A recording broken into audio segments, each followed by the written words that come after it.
Ang lechonan dito sa Loloma ay sinimula ni Tomas de los Reyes. Yan ay ginawa nila in early 1940s. And then noong 1988, sinimulan ko ang Mochis Lechon. Nakita ko napakagandang hanap buhay nito. Itong hanap buhay nito parang meron din akong role na ginagampanan kasi ang lechon ay simbolo ng tagumpay at kasaganaan at pagmamahal sa pamilyang Pilipino. From generation to generation, ang lechon ay naging parte ng ating kultura. Yan po ang lechon di sa Loloma.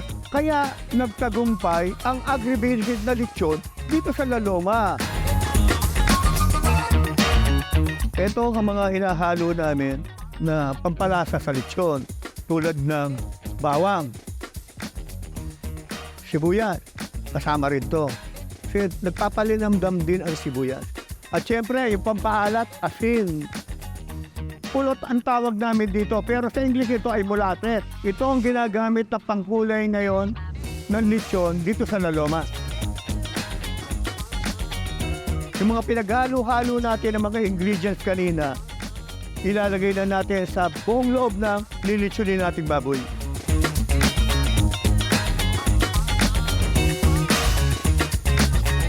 Pagkatapos natin mailagay lahat, sasalang natin at ito ay lulutuin natin sa loob ng 1 oras at 15 minutos hanggang 1 oras at kalahating minuto.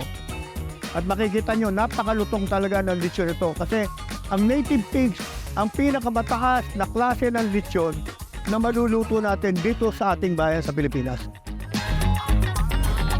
Ang lechon ay meron din byproduct, chicharong bituka, chicharong bulaklak, at paksiw na lechon. Kaya yan ay other form ng pagkakakitaan ng taga-Loloma. Para sa mga hindi pa nakakatikim ng lechon sa Loloma, huwag niyong patagalin na yan sapagkat napakasarap at napakalinamnam ng lechon sa Loloma.